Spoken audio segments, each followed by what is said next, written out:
Welcome to the Salmon Runs YouTube. Enjoy the video. You start by using an administrator account because changing DNS requires elevated rights.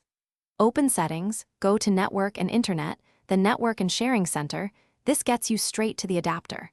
Once you locate your active adapter, right-click and choose Properties to open Internet Protocol version for TCP/IP4.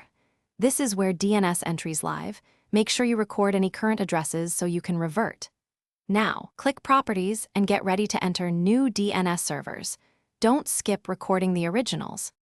Once in IP4 Properties, select Use the following DNS server addresses so you control name resolution. Enter a reliable primary and a different secondary, Google's 8, 8, 8, 8 and 8, 8, 4, 4 or Cloudflare's 1, 1, 1, 1 and 1, 0, 0. 1 are good choices because they are fast and widely available. After applying, open command prompt as admin, run ipconfig/flushtons to clear stale entries. Then ping a known domain to confirm resolution. If a ping fails, try nslookup to see which server responded. You finish by restarting the network adapter or rebooting Windows, which forces the new DNS into use. If issues persist, disable IP6 temporarily and run netch int IP reset followed by netch winsock reset, then reboot.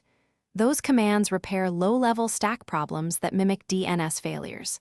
Finally, isolate the problem. Connect to a mobile hotspot. If DNS works there, the issue is likely your ISP or router. Change router DNS or contact your provider. Keep the original. Thanks for watching. Consider subscribing if we helped you.